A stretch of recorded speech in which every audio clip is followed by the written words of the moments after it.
मुझे बहुत ज़्यादा दिक्कत हुई थी। लोगों से बात करने का पता नहीं था, लोगों के एड्रेस नहीं पता था। अगर किसी से पूछते तो कोई ढंग से जवाब नहीं देता। बहुत से तो गाड़ी चलाते चलाते उल्टा सीधा बोल देते हैं। तो हमने ऐसे ऐसे दिन भी देखे हैं कि 8-8 दिन तक हम खाने के लिए मतलब सुबह खाया तो शाम नहीं खाया।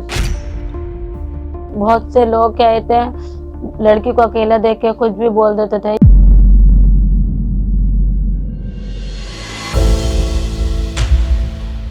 रूबीना एक लड़की होते हुए भी पार्सल डिलीवरी का काम करती हैं। पार्सल डिलीवरी एक ऐसा काम है जिसे पुरुषों तक सीमित माना जाता है। परेशानियों से भरी जिंदगी के जिस मोड़ पर इंसान की हिम्मत टूटती है, वहाँ भी रूबीना ने अपना हौसला बनाए रखा। आइए जानते हैं रूबीना से उनके जज्बे की कहानी।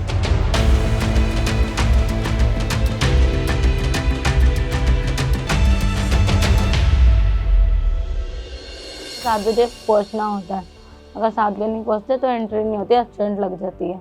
काम भी करेंगे तो कोई फायदा नहीं होगा। मतलब हमें अपने घर से 6:30 बजे निकलना है। कि एक दिन की कमाई होती है वो कितने तक हो जाती है? एक पैकेट के 14 रुपए होते हैं, उसके हिसाब से 500। कितने घंटे लग जाते हैं पूरी ड्यूटी में? 13-14 घंटे। एक पैकेट में 10 मिनट लगते हैं, मगर अगर कोई कस्टमर वेट करा दे तो आधे से 1 घंटा भी लग जाता है। तो मतलब पूरे एक दिन में आप 14 से 15 घंटे काम करते हैं? जी। अच्छा, तो कितने सालों से आप नौकरी कर रही हैं रूबीना? मैं दिल्ली में इसमें डिलीवरी की लाइन में तो अभी 7 से 8 महीना हो गए मुझे। शुरू में मुझे बहुत ज़्यादा दिक्कत हुई थी। लोगों से बात करने का पता नहीं था, लोगों के एड्रेस नहीं पता था। अगर किसी से पूछते तो कोई ढंग से जवाब नहीं देता। बहुत से तो गाड़ी चलाते चलाते उल्टा सीधा बोल देते हैं। कभी कभी हम भी बोल देते हैं। अब इतनी हिम्मत हो गई है कि कोई बोलता भी नहीं और आसानी से निकल जाता है। मतलब अब इतने लंबे वक्त के बाद काम करते करते आपके जो परेशानियां सामने हैं उससे आपको बहुत हिम्मत मिली है? जी। और मेरे घर वालों ने साथ दिया। आपकी शादी कब हुई थी? 2015 में 23 अप्रैल को। कहाँ हस्बैंड क्या करते थे तब? नाई का काम करते हैं गाजियाबाद। ओके, तो फिर आपका मतलब उनके साथ जो रिश्ता टूटा या खत्म हुआ वो कब, कैसे, क्या हुआ? 2016 में मतलब उन्होंने शुरू से स्टार्टिंग से ही परेशान करना शुरू कर दिया था। मम्मी ने मेरी 2-4 बार भेज भी दिया, फिर भी परेशान करते। लास्ट में आके बहुत ज़्यादा परेशान करे। मतलब काम पे नहीं जाते थे, क्या ड्रिंक परेशान करते करते थे। थे? ड्रिंक करते थे और काम पे नहीं जाते थे। सबसे बड़ी बात है, जब काम पे नहीं जाएंगे तो घर फैमिली कैसे चलेगी? एक बच्चा भी था हमारे साथ। तो फिर अब आप वापस अपने माँ बाप के घर हो। हाँ। तो कितने साल से यहाँ रह रहे हो? 7 साल हो गए मुझे अपनी मम्मी के साथ रहते। तो जब आप आए थे तो बच्चा आपके साथ गोद में आया था? हाँ, बच्चा था। तो जब आपने यहाँ से नौकरी की शुरुआत की, बच्चे को छोड़ के जाना पड़ता होगा घर पे, तो कैसे मैनेज हुई चीजें, किसने संभाला? अपनी मम्मी के पास छोड़ के जाती थी, वही ध्यान रखती थी। स्कूल का लाना ले जाना, मदरसे लाना, ट्यूशन भेजना, वही करती। तो शुरू से उसे आदत है अपनी नानी मामा के साथ रहने की। मतलब आपके बिना वो रह जाता है? हाँ। तो अभी आप जितना कमाती हैं महीने में, लगभग 15? हाँ, 12-13 हज़ार रहते हैं और 4 हज़ार रेंट कट जाता है गाड़ी का। ठीक है रूबीना, जब आप इस नौकरी में आई तो आपको नौकरी पाने में क्या परेशानियां सामने हुई? जिन जिन बातों से आपको मतलब चीजें ढूंढने में, पता करने में आपने जो परेशानियां महसूस की, हम उन पर बात करना चाहते हैं। जब हम गए थे जॉब के लिए गए थे तो वहाँ के जो लोग थे, कुछ लोग जो नहीं जानते थे, तो वो ये बोलते थे ये जॉब करने के लिए आई है मगर जॉब कर नहीं पाएंगी। एड्रेस में परेशानी हुई। बीच में से तब हमारी गाड़ी फूट जाती है, या कई बार ऐसा हुआ है कि मेरी गाड़ी रात को बंद हो गई है। रिटर्न में जाते मैं ऑफिस रिटर्न जाना पड़ता है रात को पैकेट या पैसे वैसे जमा करने के लिए।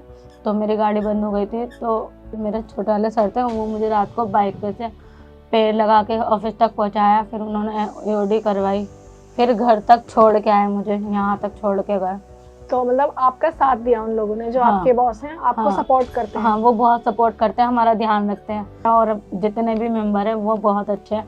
सब अगर मैं भाई बोलती हूँ तो वो मुझे बहन की तरह दर्जा भी देते हैं और बड़ी बहन मानते हैं। बाजी बाजी करके बोलते हैं, पूरे डीसी में बाजी बोलते हैं मुझे। रूबीना, जो जिंदगी ने आपको परेशानियां दी, ये सारी जो हालात जिंदगी में आपके सामने आए, तो अभी आप इनसे बाहर निकलने की कोशिश में हो? असल में बाहर निकलने की, क्योंकि हमारी अम्मी ने कभी भी है ना हमें कहीं आने जाने से टोकन, तो पहले से थोड़ी हिम्मत है और घर वालों ने भी हिम्मत बनाई है मेरी। जी।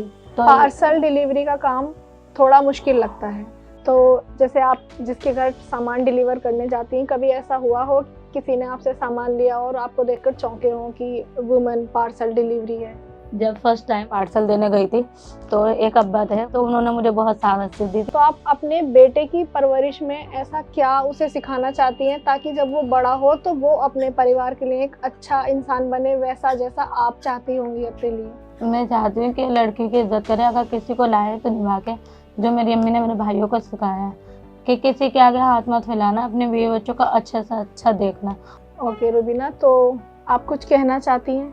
मैं ये कहना चाहती हूँ कि पढ़ना चाहिए, लिखना चाहिए, अपने हर वक्त माँ बाप के ऊपर भी नहीं रह सकते। माँ बाप को भी टेंशन होती है, अगर अपने हाथों पैरों पर खड़े रहेंगे या मजबूत रहेंगे तो माँ बाप को भी तसल्ली रहेगी कि हमारा बच्चा इधर उधर नहीं जा सकता, खुद खा सकता है, खुद कमा सकता है। तो देखा आपने रुबीना ने कैसे अपनी ज़िंदगी फिर से ढर्रे पे लाने के लिए अपना जो मेहनत इन्होंने शुरू की है जॉब की। रुबीना अभी जहाँ हैं उनमें ज़िंदगी ने जितनी भी दुख तकलीफ़ें दी, पर वो आगे बढ़ रही हैं, खुश हैं, क्योंकि उनके माँ बाप का, उनके परिवार का साथ उनके साथ है और उनका एक बेटा है जिसके लिए उन्हें बहुत कुछ करना है। और रुबीना अभी माँ हैं, तो माँ बनने के बाद इंसान में अपने अंदर इतनी हिम्मत आ जाती है कि वो उसे कुछ करना है, उसकी गोद में जो बच्चा है उसके लिए उसे एक एग्ज़ाम्पल अपना पेश करना है अच्छा। तो रुबीना हमारे सामने वैसे ही कहानी आपको पेश कर रही है।